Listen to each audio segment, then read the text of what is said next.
Hey everyone, today I want to talk about the fact that I recently got sterilized. Well, as most of you know, on June 24th, 2022, Roe v. Wade was overturned here in the United States. I decided to get the procedure done because our rights to abortion, contraception, and sterilization are under attack since the government is trying to make these rights completely illegal. So I didn't want to wait around, take a chance, and then regret it.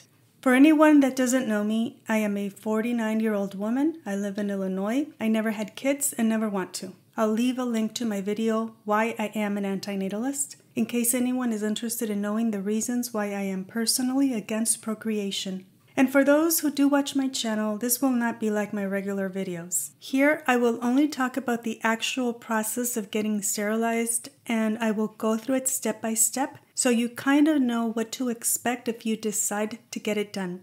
At the end, I'll also talk about whether I would do it again or not. And this is just my experience, so it obviously doesn't mean that yours will be exactly the same. Okay, let's begin.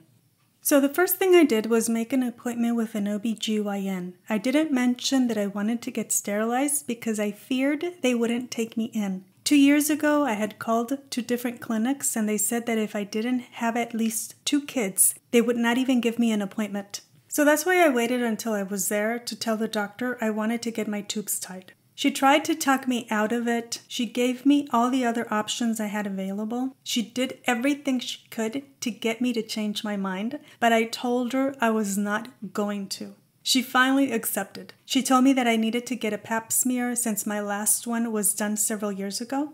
I went back for the pap smear and she again tried to talk me out of it. I was very firm, said I had made my mind up and that it was either going to be her or someone else because I was going to get this done. So when she saw she wasn't going to convince me, she then told me I had to go to my doctor and 1 to 2 weeks before the surgery, I had to get a pre-op clearance for a laparoscopic bilateral tubal fulguration.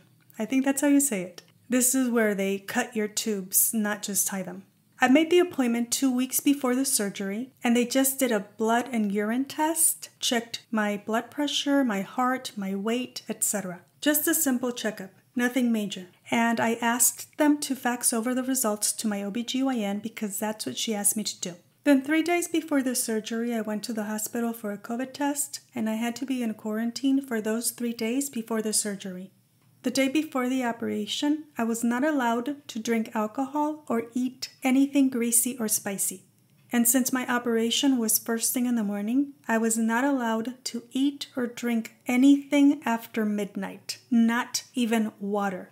The day of, you can take a shower, but can't put on any lotion, deodorant, perfume, and you can't wear any jewelry whatsoever. No piercings, nothing.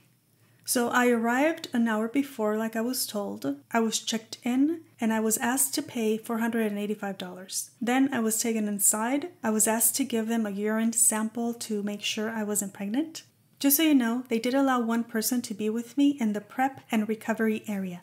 So I was placed in a private section and I was asked to put on the hospital gown, the little cap and stuff. Then a nurse came in to put on an IV on my right hand. Took my blood pressure again and taped some wires to my chest. I think it's to monitor your heart. Then my doctor came in to check up on me and to see if it was still a go.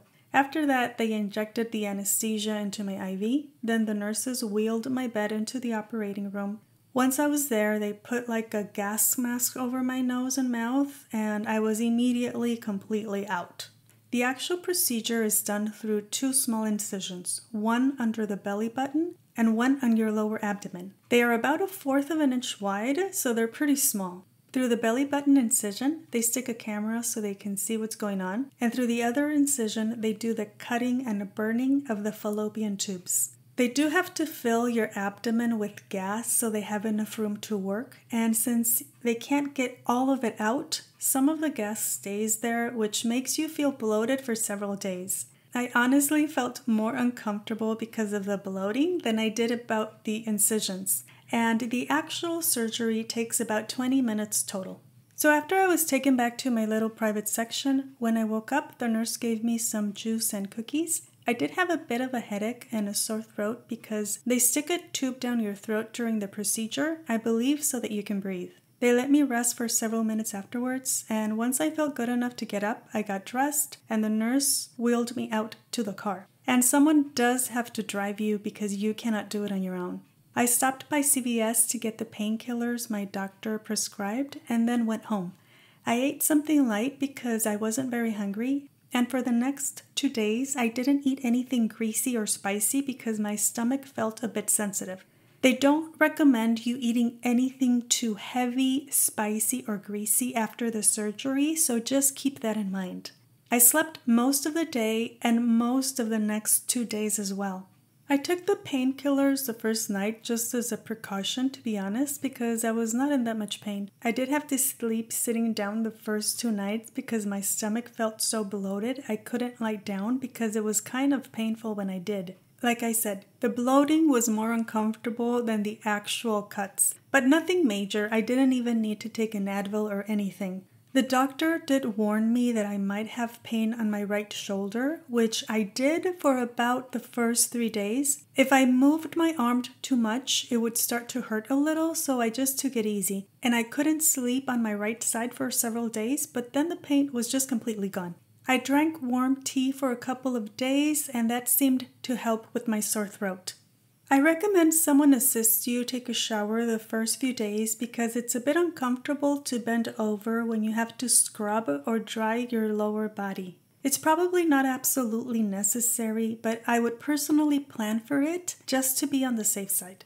The second day, I started to feel like I had a little bit of temperature, so I took a couple of Tylenol pills. I went to bed, slept for a while, and woke up feeling just fine afterwards. But if the temperature persists, you do need to call your doctor, obviously.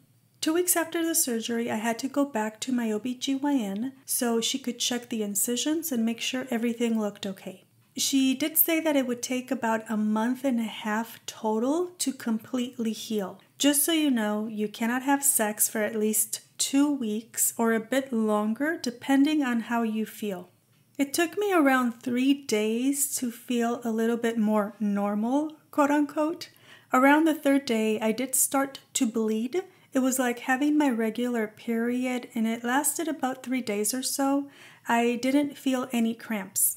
My actual period came 4 weeks later and it was a bit more painful than normal, but I just took a couple of Advil pills the first day and after that it was fine. I did feel tired for several days after the surgery. I'm sure my age has something to do with it because if you're younger, you might bounce back much sooner. I also felt discomfort on my lower abdomen if I made certain movements, but you just have to take it easy. Don't lift anything heavy, don't do anything strenuous so your body can heal. I also did feel like sometimes like a little bit of pressure or like pinching sensations, but it hasn't been anything that it's like, oh, it's so painful, I can't stand this. No, absolutely not. It's very, very mild. And finally, I would say that the whole thing is going to cost me around $1,000 or a little more with insurance. This includes all the appointments, the tests, and the surgery. If you're paying out of pocket, it will be a few $1,000s unless you live in a normal country where healthcare is free or very inexpensive. And now comes the big question. Would I do it again? Would I go through all the tests, the appointments, go through the discomfort, the inconvenience, pay all this money, take time off, etc., etc.? And the answer is absolutely. No doubt in my mind whatsoever. I would do this again in a heartbeat if I had to, because this is nothing compared to what you have to go through if you have a kid. And the fact that I now have control over my body, knowing that I will never be forced to give birth to an unwanted child, and that I don't have to worry about any negative side effects from other birth control methods, that makes it totally worth it for me. Absolutely. I understand that you need to do what is best for you, and there are obviously some risks, just like with any surgery you go through. So ask your doctor, talk to other people who have had this done, so that you make the decision that is best for you. And if in the future I have an update that I consider important, or if I come to regret this decision, due only to the physical side effects of the operation because it affected my health somehow or anything like that, I will either write a note in the description box or I will make a video talking about this if that ever happens, and I'll leave a link below. But for now, all that I can say is that the freedom that I feel and the weight that has been lifted off my shoulders is something that I am immensely grateful for, and I am very happy that I did it. Okay, everyone, I think that is it for today. I hope this was helpful. If you have any questions, please let me know. Thank you so much for watching, and I'll talk to you soon. Have a great day. Bye.